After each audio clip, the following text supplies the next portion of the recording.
শরীরে এখনো তেজ বেশি তো এই জন্য এত গরম গরম কথা। তোমার তেজ একটু কমায়া দেই বলে দিছে, জিন্দান খানায় নিয়ে বন্দি করো, খানা দানা বন্ধ, একটা দানা খাইতেও দিবা না আর এক ফোঁটা পানিও পান করতে দিবা না। ডাক্তারকে বলে রাখছে নারী পরীক্ষা করতে থাকবি, যখন দেখবি যে একেবারে শেষ মুহূর্ত, এখন খাবার দাবার না দিলে আর বাঁচবে না, ওই সময়ে নিয়ে খাবার দিবি।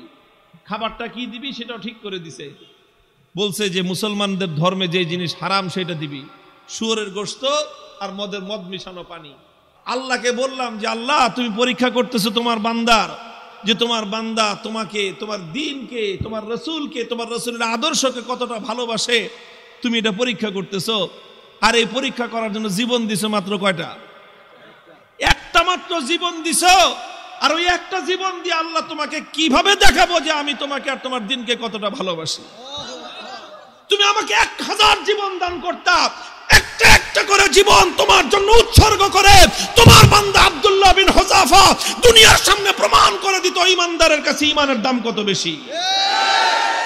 উলামায়ে কেরাম, আহলে হক, হকের ঝান্ডা বাহিরা যদি হকের উপর অটল আর মজবুত থাকে, আল্লাহর পক্ষ থেকে সাহায্য আসে, প্রতিপক্ষ মাথা নত করতে বাধ্য হয়। সাহাবী যুগের ছোট্ট একটা ঘটনার উদ্ধৃতি দিই।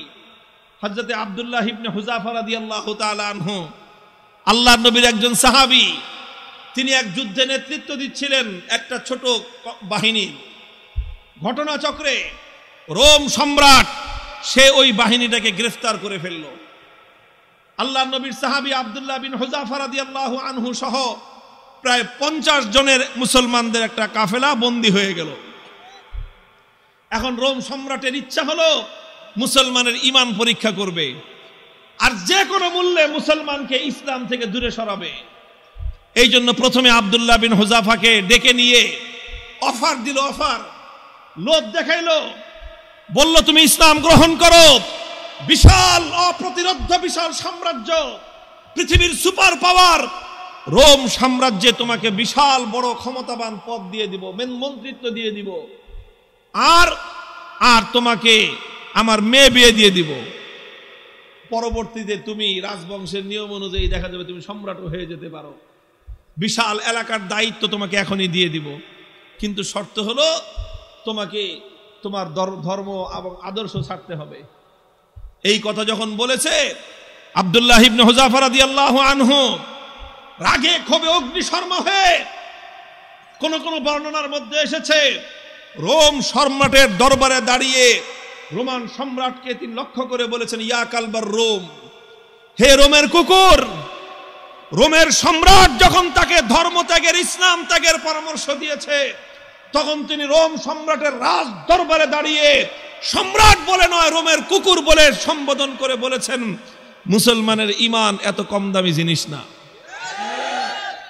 সম্রাট মনে করলো শরীরে এখনো তেজ বেশি তো এই জন্য এত গরম গরম কথা, এত গরম গরম কথা, তোমার তেজ একটু কমায়া দেই বলে দিছে, জিন্দান খানায় নিয়ে বন্দি করো, খানা দানা বন্ধ, একটা দানা খাইতেও দিবা না আর এক ফোঁটা পানিও পান করতে দিবা না। ডাক্তারকে বলে রাখছে নারী পরীক্ষা করতে থাকবি, যখন দেখবি যে একেবারে শেষ মুহূর্ত, এখন খাবার দাবার না দিলে আর বাঁচবে না, ওই সময়ে নিয়ে খাবার দিবি। খাবারটা কি দিবি সেটাও ঠিক করে দিছে, বলছে যে মুসলমানদের ধর্মে যে জিনিস হারাম সেটা দিবি, শুয়োরের গোশত আর মদ মিশানো পানি। ঠিক তাই হয়েছে। আব্দুল্লাহ বিন হুযাফা সহ না খেতে খেতে যখন মরণাপন্ন প্রায়, তখন একেবারে জীবন বাঁচানোর জন্য তাদেরকে খাবার দেওয়া হয়েছে। খাবার কি? শুয়োরের গোশত আর মদ মিশানো পানি। আব্দুল্লাহ বিন হুযাফা রাদিয়াল্লাহু আনহু চিন্তা করলেন, শরীয়তের মাসলা অনুযায়ী এই পরিবেশে জীবন বাঁচানোর জন্য সামান্য পরিমাণ শুয়োরের গোশত খাওয়া জায়েজ, জীবন বাঁচানোর জন্য। এটা তো আছে, ইল্লা ফামানিস্তুররা ফি মাখমাসাতিন গায়রা মুতাজানিফিল লিইসমিন ফাইন্নাল্লাহা গফুরুর রহিম। একজন মানুষ যদি এমন হয়ে যায় যে কোনো হালাল খাদ্য নাই, হারাম খাদ্য ছাড়া হালাল কোনো খাদ্য নাই, এখন না খেলে জীবন বাঁচবে না, সেই সময়ে জীবন বাঁচানোর জন্য সামান্য পরিমাণ হারাম খাদ্য গ্রহণ করা কি, এটা হলো মাসলা। কিন্তু উনি চিন্তা করলেন এখন তো শুধু হালাল হারামের প্রশ্ন না, এখন প্রশ্ন হলো মুসলমানের ঈমানের আত্মমর্যাদা বোধের প্রশ্ন।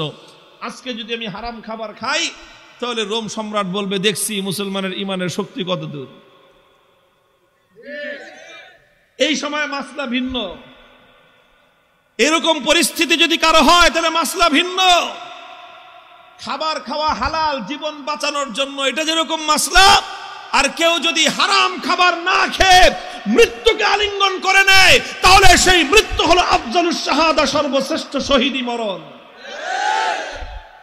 আব্দুল্লাহ বিন হুযাফা চিন্তা করলেন এখন মাসলা দুইটা আছে, একটা হলো ফাঁকফোকরের রাস্তা, আমি এখন হারাম খেয়ে জীবন বাঁচাতে পারি, আর একটা মাসলা কি, আমি যদি আমার জীবনকে উৎসর্গ করে দেই আমার একজনের জীবন যাবে কিন্তু কিয়ামত পর্যন্তের জন্য রোম সম্রাটের দরবারে ইসলামের ঝান্ডা সমুন্নত হয়ে যাবে। সম্রাট বলবে যে মুসলমানের ইমান বাপরে বাপ, জীবন যেতে পারে কিন্তু মুসলমান ইসলামের গৌরব ভুলুণ্ঠিত হতে দেয় না। তিনি খান নাই, লাথি মারছেন একটা, এক লাথিতে সমস্ত শুয়োরের গোশত আর মদের পাত্রগুলো ভেঙ্গে চূর্ণ বিচূর্ণ হয়ে গেছে। এখন সম্রাট ডাক্তার কয় কিরে তুই না কইলি জীবন বলে বাঁচবে না, তেজ দিকে এখন অত। ডাক্তার কয় আমাদের ডাক্তারি মতে তো এত তেজ থাকার কথা না, এটা তো ডাক্তারি মতের তেজ না, এটা তো ইমানি তেজ। এই তেজ এটা শরীরের তেজ না, এটা রূহের তেজ। এটা শরীরের শক্তি নয়, এটা আত্মার শক্তি। যে ইমানদার আল্লাহর ইমান, আল্লাহর উপর আস্থা এবং ভরসাকে দুনিয়াদারদের সামনে মাথা উঁচু করে দাঁড় করাবার চেষ্টা করে, আল্লাহ পাক তার আত্মার মধ্যে অফুরন্ত শক্তি দান করেন। আব্দুল্লাহ বিন হুযাফা যখন এটা করলেন, এবার রোম সম্রাট বলে যে দুইবার খেললাম, দোনো খেলায় হারছি। দুইবার হলো না, প্রথমবার লোভ দিছে, জিতছে না হারছে। দ্বিতীয়বার খাওয়ান দাওয়ান বন্ধ করে টাইট দিছে, জিতছে না হারছে। এবার কয় ফাইনাল খেলা, খেলা হবে। কি খেলা? ফাইনাল খেলা হবে। কার সাথে?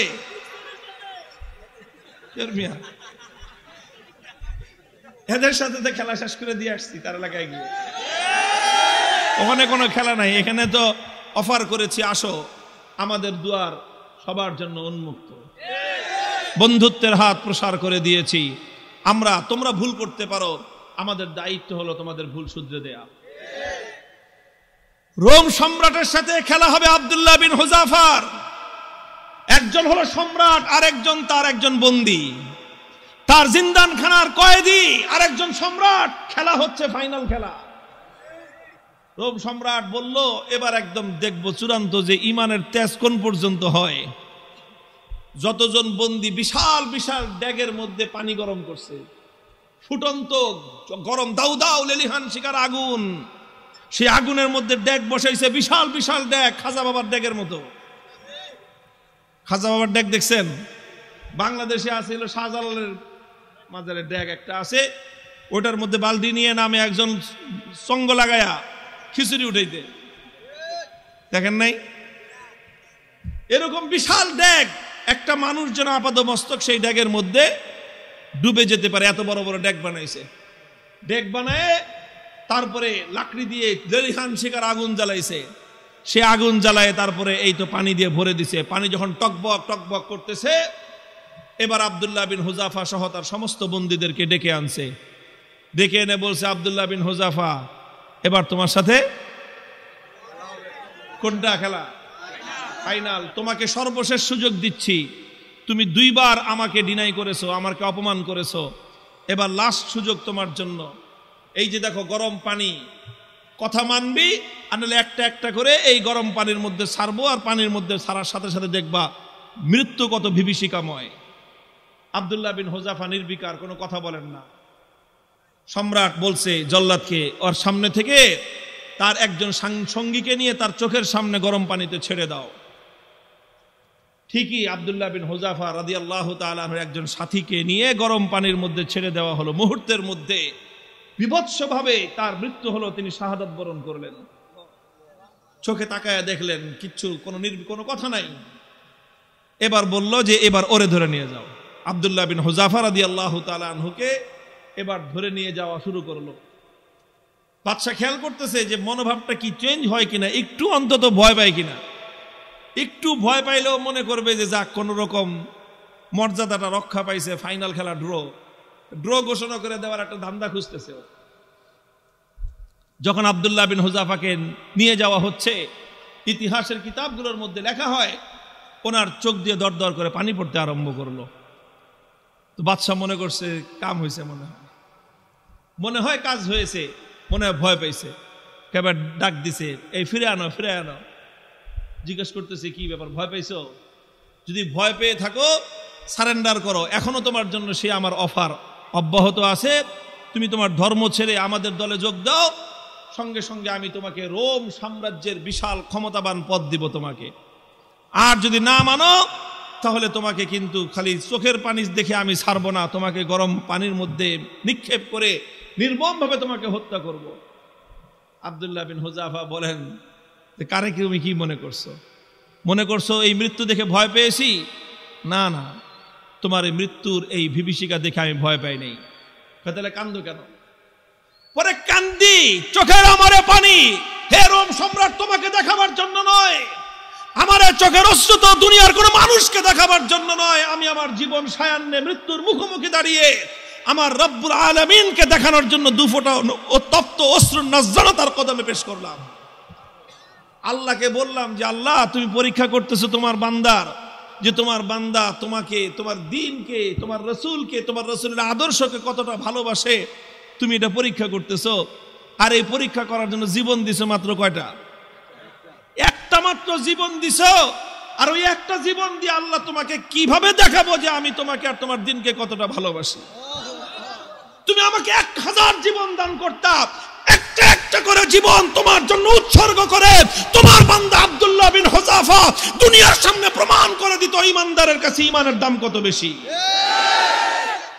তো এই জন্য কান্দি বেটা, আহাম্মক জানি কথাটা। তুই মনে করছিস যে মুসলমান জীবনের মায়ায় কান্দে? আরে মুসলমান তো বিশ্বাস করে যে যতদিন বেঁচে আছি ততদিন কষ্টে আছি, আল্লাহর জন্য জীবন দিব আর জান্নাতে যাব। কি বলেন? সন্দেহ আছে? আল্লাহর জন্য জীবন দেওয়ার মধ্যে আর জান্নাতের মধ্যখানে কোনো দূরত্ব নাই, কোনো দূরত্ব নাই। তুমি জীবন দিবা আল্লাহর জন্য আর জান্নাতে যাবা।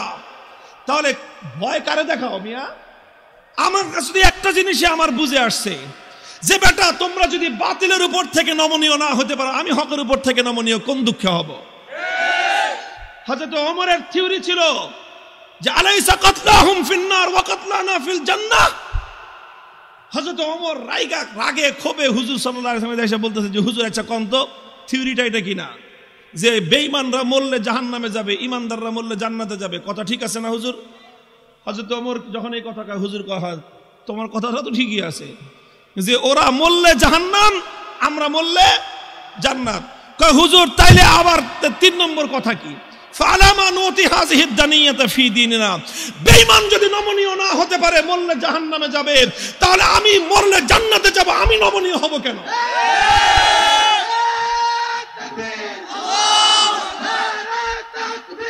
আল্লাহু আকবার। হুশিয়ার সাবধান,